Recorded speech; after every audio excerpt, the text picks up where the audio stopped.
नमस्कार बंधुओं, आज एक नई विषय वस्तु के साथ मैं आपके समक्ष उपस्थित हूँ।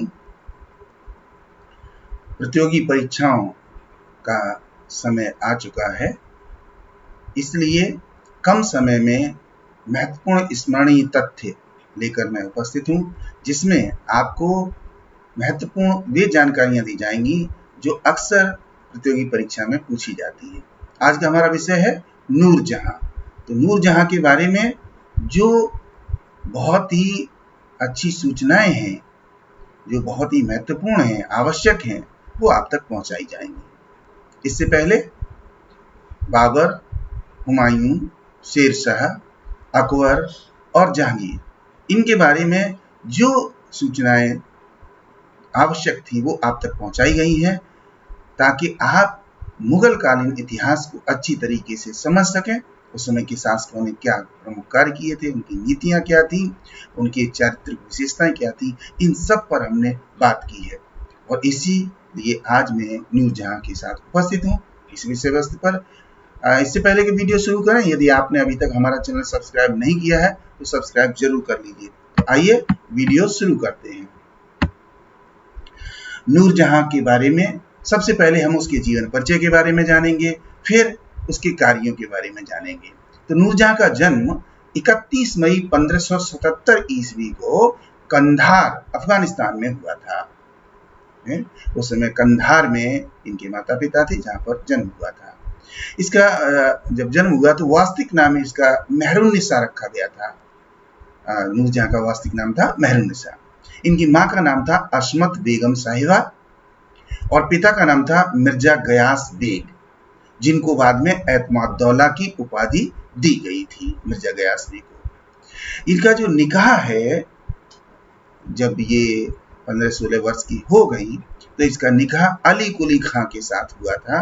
अली कुली खां एक ईरानी बहुत ही साहसी युवक था, बहुत खूबसूरत था, सुंदर था और उतना ही साहसी सैनिक था, जिसको शेर अफगान की उपाधि दी गई थी मुगल दरबार के द्वारा। उसके साथ इसका निकाह हुआ था।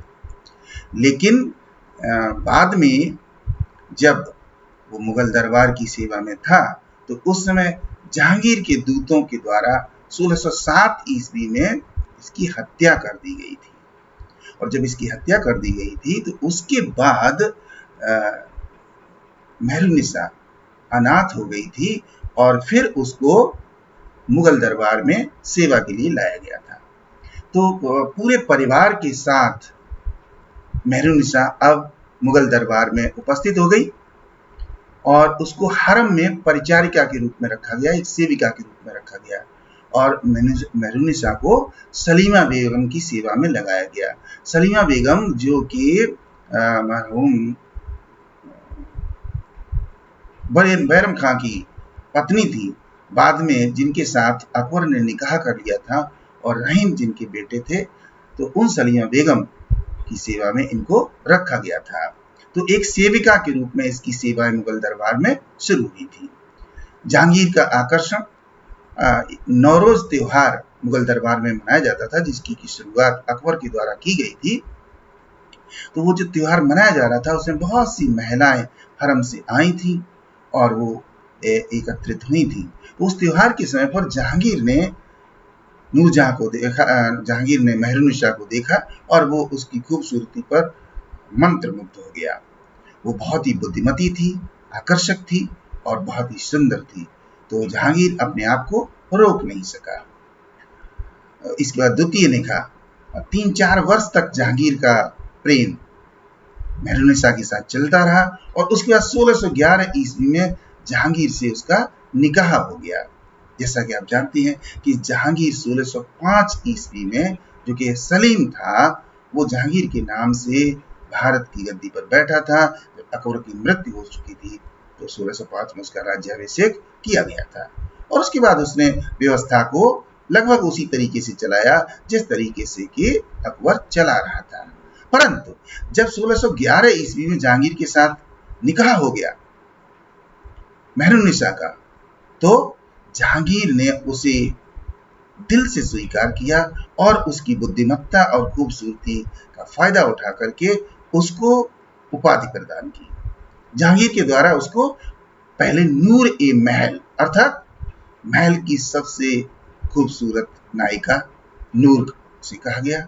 जब उससे ये कहा तो मेहरुन्निसा नाराज हो गई और उसने कहा कि मैं केवल महल की ही एक खूबसूरत नायिका हूं। तब जहांगीर ने उसको नूर ए महल के बाद नूर ए जहां यानी सारी दुनिया का नूर, ये उपाधि उसको प्रदान की और वही मेहरुन्निसा अब बन चुकी थी नूर ए जहां अर्थात नूर जहां। तो किस तरीके से वो सेविका मेहरुन्निसा नूर जहां बन गई। इसके बाद मुगल दरबार में उसको सम्मान प्राप्त हुआ। उसको पट्ट महसी अर्थात पटरानी एक तरीके से या बादशाह बेगम साहिबा घोषित किया गया। अर्थात जहांगीर ने मुगल दरबार में मेहरुन्निसा को बहुत ही सम्मान दिया और जहां से वो नूरजहां की उपाधि दे चुका था, उसी तरीके से मुगल दरबार में उसको पट्ट महसी या बादशाह बेगम साहिबा के रूप में स्वीकार किया गया। नूरजहां सलीम की यानी जहांगीर की 12वीं बेगम थी और 12वीं बेगम बहुत बुद्धिमान थी, जिसके कारण से उसको उसने बादशाह बेगम साहिबा के रूप में मुगल दरबार में सम्मान देने का निर्णय लिया था। अब हम देखेंगे कि जब मेहरुन्निसा नूरजहां बन गई तो उसने कौन कौन से प्रमुख कार्य किए, किन किन क्षेत्रों में अपना प्रभाव छोड़ा, ये हमें जानना है। इसके लिए हमने उसके पूरे इस कार्यकाल को या प्रभाव काल को 3 भागों में बांटा है। तो सबसे पहला भाग, जिसको हम प्रथम चरण के नाम से जानते हैं, ये षड्यंत्रों का काल था। इसमें कॉन्स्पिरेसी बहुत ज्यादा हुई थी और ये था 1612 से लेकर के 1622 ईस्वी तक। लगभग 10-11 वर्ष का ये समय था जिसमें नूरजहां ने अपनी चातुर्य, अपनी बुद्धिमत्ता और अपनी कूटनीति का परिचय दिया था। तो नूरजहां ने एक दल बना लिया था, यानी कि मुगल दरबार में अब दलगत राजनीति होने लगी थी। तो नूरजहां के दल में जो लोग शामिल थे उसमें पिता गयास बेग शामिल थे, माता अशमत बेगम शामिल थी, भाई आशफ खां शामिल थे और शहजादा खुर्रम शामिल थे। अब शहजादा खुर्रम क्यों शामिल थे? क्योंकि शहजादा खुर्रम जो थे उनका विवाह नूरजहां ने अपनी भतीजी अर्जुमंद बानु बेगम के साथ करवाया था। अर्जुमंद बानु बेगम जो थी वो आसफ खां की पुत्री थी, तो उसके साथ विवाह करवाया था, जिसके कारण से शहजादा खुर्रम बहुत नजदीक आ गए थे नूरजहां के, तो वो भी इस षड्यंत्र में शामिल थे। अब इस समय प्रमुख काम क्या किए नूरजहां ने? तो सबसे पहला किया था दरबार के कार्यों में महत्वपूर्ण भूमिका अदा करना। जो मुगल दरबार के कार्य थे वो उनमें नूरजहां बहुत महत्वपूर्ण भूमिका अदा करने लगी, क्योंकि जो जहांगीर था, जहांगीर प्रशासनिक कार्यों में अब बहुत ज्यादा रुचि नहीं लेता था। उसने ये कह रखा था, क्योंकि वो एक नसीबाज था, इसलिए वो कहता था कि मुझे तो एक प्याला शराब और एक कटोरा शोरबा चाहिए, बाकी आपको क्या करना है ये नूरजहां जाने। कहने का मतलब था कि दरबार के सभी महत्वपूर्ण निर्णय नूरजहां के द्वारा लिए जाने लगे। इसके बाद स्वयं झरोखा दर्शन देना। अकबर ने झरोखा दर्शन शुरू किया था, यानी अकबर एक स्थान विशेष पर आकर बैठता था और उसकी जनता क्रमशः वहां से गुजरती थी और अपने बादशाह, अपने जहांपनाह के दर्शन करती थी। तो उसी तरीके से बादशाह बेगम साहिबा होने के नाते नूरजहां ने झरोखा दर्शन देना शुरू कर दिया। ये उसके प्रभाव का परिणाम था। इसके बाद शासन की अनेक आज्ञाएं उसी के नाम से जारी हुई। अब जो शासन की बहुत सारी आज्ञाएं थी, आदेश थे, वो नूरजहां के नाम से जारी होने लगे। अगली जो बात थी वो थी उच्च पदाधिकारियों की नियुक्ति एवं पदोन्नति तथा आदेश देना। जो बड़े बड़े पद थे वो पद उसने अपने निकट संबंधियों को, रिश्तेदारों को दिए थे और उनकी जो छोटे पदों पर थे उनको बड़े पदों पर पहुंचा दिया था, पदोन्नति कर दी थी, तथा प्रत्येक तरीके के कार्य करने का आदेश नूरजहां के द्वारा जारी किया जाता था। तो नूरजहां अब मुगल दरबार में पूरी तरीके से छा चुकी थी और उसका परिणाम ये निकला कि जहांगीर ने सिक्कों पर भी नूरजहां का नाम लिखवाया था। तो यहाँ पर सिक्के यहाँ पर मैंने प्रस्तुत किए जहां पर नूरजहां और जहांगीर के नाम लिखे हुए हैं। तो नूरजहां इतनी प्रभावशाली हो चुकी थी इस प्रथम काल में, जिसमें कि सिक्कों पर भी उसके नाम लिखी जाने लगी थी और उसका जो दल था वो षड्यंत्र करके सबसे शक्तिशाली हो गया था और जो दूसरे दलों के लोग थे उनको नूरजहां किसी भी तरीके से मुगल दरबार तक आने नहीं देती थी। तो इस तरीके से पहले चरण में नूरजहां ने अपना बहुत अधिक प्रभाव छोड़ा। इसके बाद देखेंगे द्वितीय चरण 1622 ईस्वी से 1627 ईस्वी, संघर्षों का काल। इसको संघर्षों का काल कहते हैं। इस काल में क्या हुआ है, भतीजी का निकाह करवाना, ये 1620 में ही हो चुका था। भतीजी का निकाह करवाया अर्जमंद बानु बेगम, उनकी भतीजी का नाम था, जो कि आसम खां की पुत्री थी। इसका निकाह खुर्रम के साथ उसने करवाया, तो और अधिक मुगल दरबार में उसका प्रभाव बढ़ गया। और उसके बाद दूसरा काम उसने किया कि पुत्री का निकाह अली कुली खां से उत्पन्न पैदा उसकी एक पुत्री थी जिसका नाम था लाडली बेगम। तो लाडली बेगम का निकाह उसने जहांगीर के सबसे छोटे बेटे शहरयार के साथ 1620 में करवाया। तो कहने का मतलब था जहांगीर के पुत्रों में से 2 पुत्रों का विवाह उसने अपने परिवार से करवा दिया, जिसके कारण से पूरी तरीके से पकड़ उसकी हो गई थी। परंतु पकड़ तो हो गई, लेकिन जो राजकुमार थे तो उन राजकुमारों में अगला बादशाह बनने की होड़ लग गई और उसमें खुर्रम भी बादशाह बनना चाहता था और नूरजहां जो थी वो अपने दामाद शहरयार को बनाना चाहती थी, जिसके कारण से ये संघर्षों का काल शुरू हुआ। और इसी समय देखेंगे उसने अपने पिता का मकबरा बनाया। जब उसके पिता की मृत्यु हो गई तो आगरा के पास एतमादौला में उसका मकबरा बनवाया गया, जिसको एतमादौला के नाम से जाना जाता है। पास में ही दाईं ओर मैंने एक चित्र प्रस्तुत किया हुआ है। ये सुंदर मकबरा नूरजहां की कल्पना का साकार रूप था। नूरजहां जितनी स्वयं खूबसूरत थी उतनी ही अच्छी वास्तुकार भी थी और अपनी बुद्धिमत्ता का परिचय देते हुए उसने मुगल काल में, जहांगीर की काल में बहुत खूबसूरत इमारतें भी बनवाने में अपनी महत्वपूर्ण भूमिका अदा की थी। अब इसके बाद देखिए खुर्रम का विद्रोह। खुर्रम का विद्रोह, खुर्रम जो है वो बादशाह बनना चाहता था।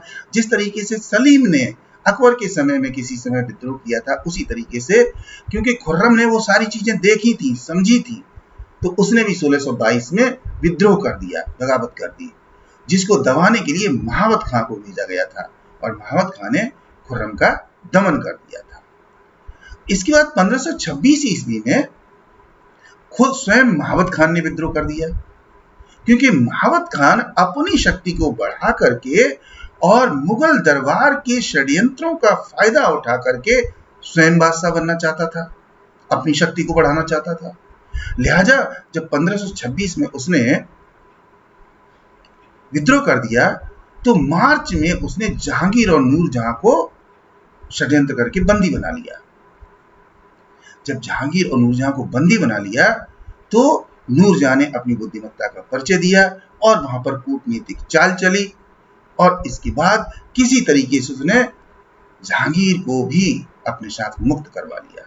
तो नूरजहां यहाँ पर उसी तरीके से सफल हो गई जिस तरीके से किसी समय रजिया सफल हुई थी अल्तुनिया की जेल से निकलने के लिए, लेकिन रजिया के साथ उतना अच्छा व्यवहार नहीं हुआ था। तो नूरजहां वहां से निकल गई और उसने जहांगीर और अपनी दोनों की जान बचा ली। इसके बाद जहांगीर ने महावत खान का विद्रोह दबाया तो महावत खान अपनी जान बचा करके दक्षिण की ओर भाग गया और उसके बाद जाने के बाद उसने फिर से खुर्रम के साथ मिल गया जाकर के वो और खुर्रम के साथ संधि कर ली। जिस खुर्रम को के विद्रोह को स्वयं महावत खान ने दबाया था तो वो जाकर वापस खुर्रम से मिल गया क्योंकि दोनों ही जहांगीर के शत्रु बन चुके थे।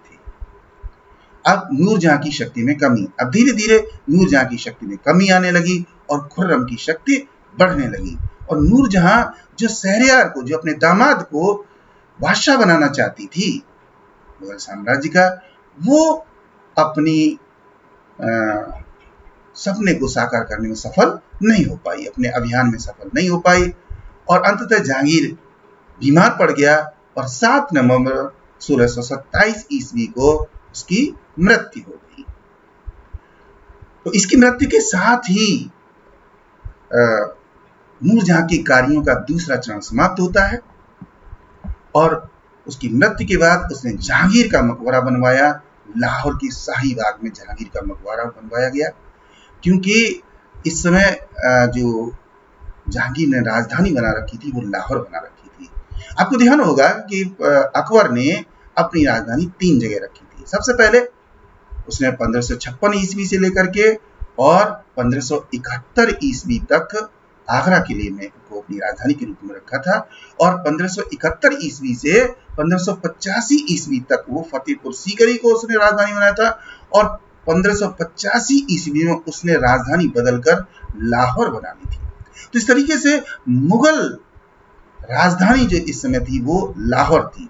इसलिए अकबर की मृत्यु हो जाने पर उसको लाहौर के शाही बाग में दफनाया गया, जहां पर नूरजहां के प्रयास से एक सुंदर मकबरा बनवाया गया था, जिसका चित्र यहाँ पर मैंने दाईं ओर प्रस्तुत किया है, जिसे आप देख सकते हैं। इसके बाद तीसरा चरण 1627 से 1645 ईस्वी, नूरजहां की शक्ति का पतन। 2 चरण आप देख चुके हैं, जिसमें पहले चरण में वो बहुत शक्तिशाली रूप में थी, दूसरे चरण में उसे संघर्ष करना पड़ा अपने वर्चस्व को बनाए रखने के लिए, और तीसरे में वो अपने वर्चस्व को नहीं बनाए रख पाई। और फिर क्या हुआ, जहांगीर की मृत्यु के बाद उसके बेटों में उत्तराधिकार का युद्ध हो गया कि बादशाह कौन बनेगा। 1627-28 ईस्वी यानी नवंबर से लेकर के और जनवरी, नवंबर, दिसंबर, जनवरी, लगभग 2-2.5 महीने तक उत्तराधिकार का ये युद्ध चला। 4-5 जगह युद्ध हुआ और उसने अंतिम में विजय प्राप्त हुई खुर्रम को। वही खुर्रम शाहजहां के नाम से 4 फरवरी 1628 ईस्वी को हिंदुस्तान की गद्दी पर बैठा और उसने नूरजहां की शक्ति को पूरी तरीके से खत्म कर दिया और नूरजहां का सम्मान करते हुए 2 लाख रुपए वार्षिक पेंशन उसको दे दी और ये कह दिया कि अब आप राजमहल में नहीं रह पाएंगी। तो उसको राजमहल से हटा दिया गया, 2 लाख वार्षिक पेंशन दे दी गई और इसके बाद शेष अपना जीवन उसने 18 वर्ष तक यानी 1627 से लेकर 1645 ईस्वी तक का समय उसने लाहौर में अपनी पुत्री लाडली बेगम के साथ गुजारा था, जो कि शहरयार की बेगम हुआ करती थी, उनके साथ गुजारा था। इसके बाद 17 या 18 दिसंबर 1645 को, इतिहासकारों में थोड़ा सा मतभेद है, कुछ इतिहासकार 17 दिसंबर बताते हैं, कुछ 18 दिसंबर बताते हैं। 1645 को लाहौर में नूरजहां की मृत्यु हो गई और उसके बाद उसका लाहौर में ही शाहदरा नामक स्थान पर बहुत ही खूबसूरत मकबरा बनवाया गया। तो इस तरीके से मेहरुन्निसा जो एक अफगान थी और एक सेविका के रूप में मुगल दरबार में प्रस्तुत हुई थी, वो मुगलिया सल्तनत की मालकिन बन बैठी, मल्लिका बन बैठी। तो किस तरीके से उसने ये अपना सफर तय किया और किस तरीके से उसने अपनी बुद्धिमत्ता, खूबसूरती और कूटनीति का परिचय दे करके वो भारतीय इतिहास में अमर हो गई एक तरीके से और एक चतुर महिला के रूप में जानी जाती है। उसका प्रभाव प्रशासन पर इतना था कि जहांगीर का प्रभाव इतना नहीं था, तो उसे इतिहास में बहुत ही श्रेष्ठ स्थान मिला हुआ है। तो आपने हमारा ये वीडियो देखा जिसमें हमने नूरजहां के बारे में विशेष जानकारी दी आपको। उम्मीद करता हूं कि वीडियो आपको पसंद आया होगा और यदि आपको वीडियो हमारा पसंद आया है उसे लाइक और शेयर जरूर कर दीजिए। आपने हमारा वीडियो देखा, इसके लिए अवलोकन हेतु आभार। इसी तरीके से हमारे वीडियो देखते रहिए। हम आप तक बहुत ही महत्वपूर्ण जानकारी पहुंचाते रहेंगे। आप अवश्य देखते रहिए। Thank you very much. Good luck, good bye, जय हिंद।